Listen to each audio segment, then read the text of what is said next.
नमस्कार विद्यार्थी मित्रांनो, पुन्हा एकदा तुमचं आमच्या रुद्रा या चॅनलवरती स्वागत आहे. आज आपण बोलणार आहोत बँकिंग क्षेत्रातल्या सर्वात लोकप्रिय परीक्षांपैकी एक IBPS क्लर्क आणि PO परीक्षा याविषयी. या व्हिडिओमध्ये मी तुमच्याबरोबर शेअर करणार आहे तयारी करण्याची योग्य पद्धती, वेळापत्रक, अभ्यास टिप्स आणि काही प्रश्न. तर या प्रश्नामध्ये IBPS म्हणजे काय? IBPS म्हणजे institute of banking personnel selection. ही संस्था दरवर्षी क्लर्क, PO, SO, RRB अशा विविध पदांसाठी भरती काढत असते आणि ही भरती प्रक्रिया 2 टप्प्यात असते. पूर्व परीक्षा आणि मुख्य परीक्षा म्हणजेच प्राथमिक पात्रता चाचणी आणि मुख्य परीक्षा. याशिवाय PO या पोस्टसाठी इंटरव्ह्यू सुद्धा असतो. याच्यासाठीचा परीक्षेची रचना किंवा अभ्यासक्रम कसा असतो ते बघूया. IBPS क्लर्क ही परीक्षा 2 टप्प्यात घेतली जाते, पूर्व परीक्षा आणि मुख्य परीक्षा. पूर्व परीक्षेमध्ये 3 विभाग असतात. याच्यामध्ये इंग्रजी, संख्यात्मक क्षमता आणि विचार क्षमता यावर आधारित प्रश्न येतात. आणि मुख्य परीक्षेमध्ये 4 विभाग असतात आणि त्यामध्ये संगणक, सामान्य ज्ञान, संख्यात्मक क्षमता आणि इंग्रजीचा समावेश होतो. प्रत्येक विभागासाठी वेळ आणि गुण ठरलेले आहेत, म्हणून वेळेचे नियोजन करणे अत्यंत आवश्यक आहे. IBPS मध्ये 3 विषय येतात: रिझनिंग ॲबिलिटी, संख्यात्मक क्षमता आणि इंग्लिश लँग्वेज. याच्यावरचे जे प्रश्न असतात ते. तर ह्या परीक्षेसाठी आपल्याला काही स्मार्ट टिप्स आणि ट्रिक्स पाहिजे असतील तर त्याच्यामध्ये दररोज मॉक टेस्ट दिली पाहिजे आणि त्यासाठी वेळ दिला पाहिजे. किती वेळामध्ये आपली टेस्ट पूर्ण होते हे पाहिलं पाहिजे. शॉर्ट टिक्स शिकून वेग वाढवा, म्हणजे थोडक्यात कसा प्रश्न सोडवता येईल अशा शॉर्ट ट्रिक्स आपण वापरू शकतो. इंग्लिशवर विशेष भर दिला पाहिजे. वाचन, सिनॉनिम्स आणि ग्रामरचा अभ्यास केला पाहिजे. स्टडी नोट्स तयार करा आणि आठवड्याला एक रिव्हिजन परीक्षा आपण दिली पाहिजे. या परीक्षेच्या रचनेमध्ये पूर्व परीक्षा, त्याच्यामध्ये विषय आहेत इंग्रजी भाषा, संख्यात्मक क्षमता, विचार क्षमता आणि याचे प्रश्न असणार आहेत 100 गुण असणार आहेत 100 आणि वेळ आहे 60 मिनिटे. मुख्य परीक्षेला विचार क्षमता व संगणक, संख्यात्मक क्षमता, सामान्य किंवा आर्थिक ज्ञान, इंग्रजी भाषेचं ज्ञान. प्रश्न आहेत 190, गुण आहेत 200 आणि वेळ आहे 160 मिनिटे. म्हणजे आपल्याला वेळेचं नियोजन करणं अतिशय गरजेचं आहे. तर विद्यार्थी मित्रांनो, ह्या परीक्षेची तयारी करण्यासाठी तुम्हाला दररोज मॉक टेस्ट करावी लागेल. ट्रिक्स शोधून त्याच्यावरनं अभ्यास करायला पाहिजे आणि इंग्लिशवरती विशेष भर दिला पाहिजे. चालू घडामोडीचे किमान 10 मिनिटं तरी करंट अफेअर्स असे वाचले पाहिजेत. म्हणजे तुम्हाला परीक्षा देताना अजिबात अवघडल्यासारखं किंवा आपण हे वाचलंच नाहीये किंवा आपल्याला येत नाही असं वाटणार नाही. मित्रांनो, ही फक्त परीक्षा नाही, तुमच्या स्वप्नांकडे जाणारी वाट आहे. त्यामुळे याच्यामध्ये मेहनत, सातत्य आणि सकारात्मकता ठेवणं अत्यंत गरजेचं आहे. एकच म्हणावंसं वाटतं की स्वप्न पहा, पण झोपेचं नव्हे, जागेपणी पूर्ण करण्याचं स्वप्न, आणि ते आमच्यासोबत तुम्ही पूर्ण करू शकता. त्यासाठी आपण काही प्रश्नपत्रिकांचा आणि प्रश्न सराव करूयात. आता या परीक्षेच्या अनुषंगाने आपण प्रश्न सराव करणार आहोत. यापैकी काही प्रश्न मागच्या काही प्रश्न परीक्षांमध्ये आलेले आहेत. तर पहिला प्रश्न आहे, GDP म्हणजे काय? 1. एकूण देशांतर्गत उत्पन्न, एकूण निर्यात, एकूण आयात आणि एकूण बँकिंग व्यवहार. तर GDP म्हणजे एकूण देशांतर्गत उत्पन्न, म्हणजे देशामध्ये ज्या ज्या ठिकाणावरून किंवा ज्या ज्या उद्योग व्यवसायांमधून एकूण उत्पन्न तयार होतं ते म्हणजे GDP. RBI ची स्थापना कधी झाली? 1949, 1950, 1965, 1935. RBI ची स्थापना 1935 साली झालेली आहे. एका संख्येचा 25% म्हणजे 50 आहे, तर ती संख्या कोणती? पर्याय आहे 100, 150, 200 आणि 250. बरोबर उत्तर आहे एका संख्येचा 25% म्हणजे 50, तर ती संख्या आहे 200. कसं ते बघूया. जर 25% म्हणजे 50 असेल तर पूर्ण संख्येसाठी x वापरलेला आहे. 0.25 म्हणजे 25 भागिले 100 किंवा 0.25 x बरोबर 50. म्हणून x बरोबर 50 भागिले 0.25 म्हणजे उत्तर आलं 200. पुढचा प्रश्न आहे, एका वस्तूची किंमत 1200 रुपये आहे, त्यावर 10% सूट दिल्यास अंतिम किंमत किती असेल? 680, 1000, 1100 आणि 1050. बरोबर उत्तर आहे पर्याय क्रमांक 1, 1080. बघा, 10% सूट म्हणजे 0.1 गुणिले 1200 बरोबर 120 रुपये होतात. आणि अंतिम किंमत आहे 1200 म्हणजे 1200 वजा 120 की जे 10% सूट दिल्यानंतर 120 रुपये रक्कम होती. 1200 मधून 120 वजा केल्यानंतर 1080 रुपये ही अंतिम किंमत असते. 10% म्हणजे 10/100 गुणिले 1200 बरोबर 120 आणि 120 ही सूट दिलेली किंमत आहे. अंतिम किंमत आहे 1200 वजा 120 बरोबर 1080 रुपये. एका वस्तूची वाढीव किंमत 540 आहे, जी मूळ किमतीपेक्षा 20% जास्त आहे. मूळ किंमत किती? 500, 450, 350 आणि 650. बघा, बरोबर उत्तर आहे 450. मूळ किंमत x मांडली. एका वस्तूची वाढीव किंमत 540 आहे, जी मूळ किमतीपेक्षा 20% जास्त आहे. तर मूळ किंमत x मांडली. मूळ किमतीपेक्षा 20% जास्त म्हणजे 120 रुपये. म्हणजे मूळ किंमत 100 असेल, त्याच्यामध्ये 20% जास्त म्हणजे 20 भागिले 100 म्हणून 120 रुपये हे जास्तीची किंमत झाली. x बरोबर 540 गुणिले 100 भागिले 120 बरोबर 450 रुपये ही मूळ किंमत आली.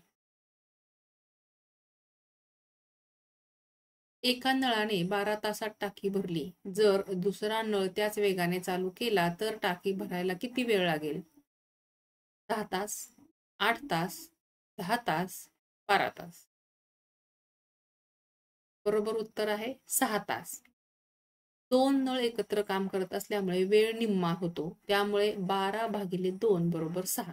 एका नळाने 12 तासात टाकी भरली. जर दुसरा नळ त्याच वेगाने चालू केला म्हणजे दुप्पट वेग आला. म्हणजेच 2 नळ काम करत असल्यामुळे 12 भागिले 2 म्हणजे अर्धेच वेळ लागणार, 6 तास. एका गाडीने 3 तासात 180 किलोमीटर अंतर कापले तर तिचा सरासरी वेग किती होता? 50 kilometre per hour, 60 kilometre per hour, 70 kilometre per hour, 80 kilometre per hour. बरोबर उत्तर आहे 60 किलोमीटर पर आवर. सरासरी वेग बरोबर एकूण अंतर भागिले एकूण तास. सरासरी वेग आहे 100 किलोमीटर तासाला भागिले किती तासामध्ये गाडी अंतर कापते? 3 तासात. 180 भागिले 3 बरोबर 60 किलोमीटर तास किंवा पर आवर. खालीलपैकी कोणता संगणक प्रणालीसाठी ऑपरेटिंग सिस्टीम नाही? विंडोज 10, लिनक्स, मॅकओस आणि ॲडोब फोटोशॉप. ॲडोब फोटोशॉप हे संगणक प्रणालीसाठी ऑपरेटिंग सिस्टीम नाही. ॲडोब फोटोशॉप हे ॲप्लिकेशन सॉफ्टवेअर आहे, ऑपरेटिंग सिस्टीम नाही. सीपीयूची पूर्ण रूप काय आहे? Central processing unit, central program unit, control processing unit आणि सेंट्रल परफॉर्मन्स युनिट.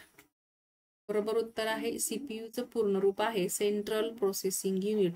सीपीयू हा कॉम्प्युटरचा मध्यवर्ती भाग आहे आणि तिथून संपूर्ण कमांड्स दिल्या जातात आणि सिस्टीम ऑपरेट होते, म्हणून सेंट्रल प्रोसेसिंग युनिट. इंटरनेटवरील वेब पाहण्यासाठी वापरल्या जाणाऱ्या HTTP ची पूर्ण रूप काय आहे? Hyper text transmission protocol, hyper text transfer protocol, hyperlink text transfer protocol, hyperlink transmission protocol.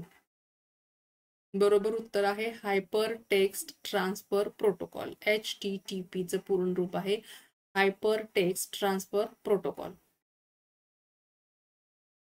DNS चा उपयोग खालीलपैकी कोणासाठी होतो? ए. ईमेल पाठवण्यासाठी SMTP सर्व्हर शोधण्यासाठी. बी. IP पत्ता डोमेन नेममध्ये बदलण्यासाठी. फायरवॉल ॲड्रेसिंगसाठी आणि संगणकाची हार्डवेअर माहिती मिळवण्यासाठी. DNS चा उपयोग होतो IP पत्ता डोमेन नेममध्ये बदल करण्यासाठी. कुठल्या डिव्हाइसचा उपयोग इंटरनेट कनेक्शनसाठी टेलिफोन लाईनशी जोडण्यासाठी केला जातो? Router, switch, modem, hub. बरोबर उत्तर आहे पर्याय क्रमांक सी, मोडियम. मोडियमचा उपयोग इंटरनेट कनेक्शनसाठी टेलिफोन लाईनला जोडण्यासाठी केला जातो.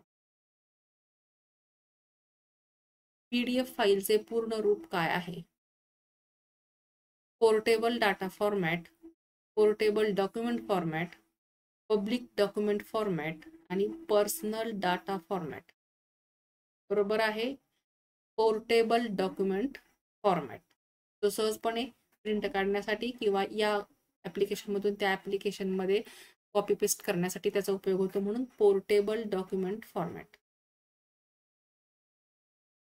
खालीलपैकी कोणता वेब ब्राउझर नाही? Google Chrome, Mozilla Firefox, Microsoft Word आणि सफारी. तर मायक्रोसॉफ्ट वर्ड हा वेब ब्राउझर नाही, बाकी सगळे वेब ब्राउझर आहेत. मायक्रोसॉफ्ट वर्ड हे पण त्याच्यामध्ये टाईप किंवा कॅल्क्युलेशन्स वगैरे करू शकतो. MS office. 75% विद्यार्थी परीक्षा उत्तीर्ण झाले. जर 150 विद्यार्थी उत्तीर्ण झाले तर परीक्षेत बसलेले एकूण विद्यार्थी किती? 200, 180, 160, 220. 200. 75% विद्यार्थी परीक्षेला उत्तीर्ण झाले. जर 150 विद्यार्थी उत्तीर्ण झाले तर परीक्षेला बसलेले एकूण विद्यार्थी किती? एकूण विद्यार्थी एक समजले. 75% म्हणजे 0.75. त्यामुळे 0.75 x गुणिले 150. मग x बरोबर 150 भागिले 0.75 बरोबर 200.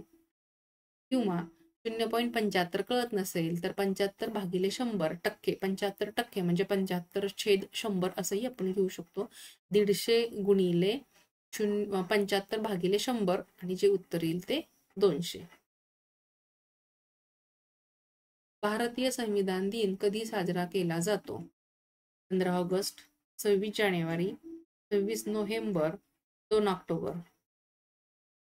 भारतीय संविधान दिन हा 26 नोव्हेंबर रोजी साजरा केला जातो.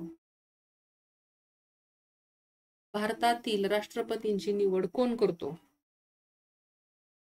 लोकसभा, राज्यसभा, संसद व राज्य विधिमंडळ, सर्वोच्च न्यायालय. भारतातील राष्ट्रपतींची निवड संसद व राज्य विधिमंडळ करते.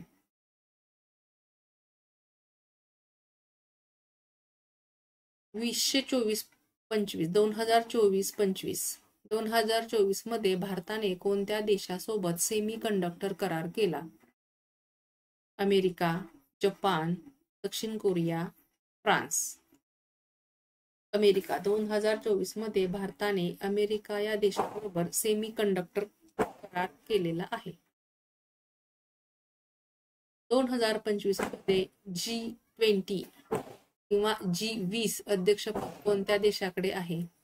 ब्राझील, भारत, इंडोनेशिया, दक्षिण आफ्रिका. ब्राझील. 2025 मध्ये G20 अध्यक्षपद हे ब्राझील या देशाकडे आहे. आता विज्ञानावरचे काही प्रश्न आहेत. सौरमालेतील सर्वात लहान ग्रह कोणता आहे? पृथ्वी, मंगळ, बुध आणि नेपच्यून. बुध हा सौरमालेतील सर्वात लहान ग्रह आहे. मानवी शरीरातील सर्वात मोठा अवयव कोणता आहे? यकृत, त्वचा, फुफ्फुसे, हृदय. मानवी शरीरातील सर्वात मोठा अवयव आहे त्वचा, कारण त्वचा ही संपूर्ण शरीरभर पसरलेली आहे, म्हणून त्वचा ही सर्वात मोठा अवयव. भारतातील पहिला डिजिटल चलन CBDC कोणत्या संस्थेने सुरू केले? SBI, NITI Aayog, RBI, SEBI.